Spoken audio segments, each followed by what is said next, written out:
في سنة 1930 وتحديدا في ولاية نيويورك اختفى رئيس المحكمة العليا في الولاية. انت متخيل ان حد مهم او في المكانة دي يختفي؟ ايه اللي ممكن يحصل؟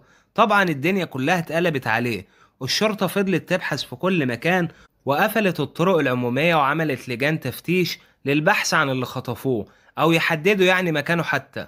لكن للأسف كل المحاولات دي كانت باءت بالفشل. القاضي ملهوش اي اثر في اي مكان، ومن هنا أصبح الموضوع لغز غامض عند الجميع.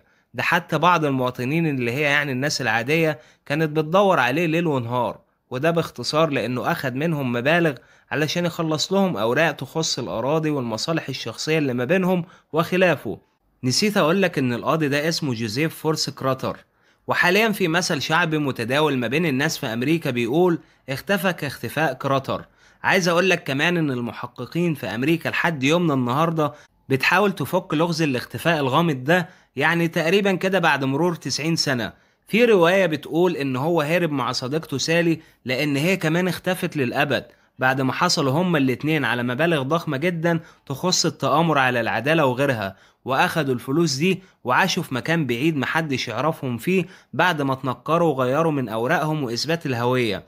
آخر رواية بتقول إن المافيا أكيد هي اللي خطفته، ويمكن يعني كان متورط معاهم ومحدش يعرف. وبكده الفيديو انتهى. لو عجبك اضغط له لايك واشترك في القناة وتابع كل جديد أنا بقدمه. ما تنساش إن رأيك بيهمني جدا في التعليقات. شارك المحتوى علشان القناة تكبر بيك. سلام.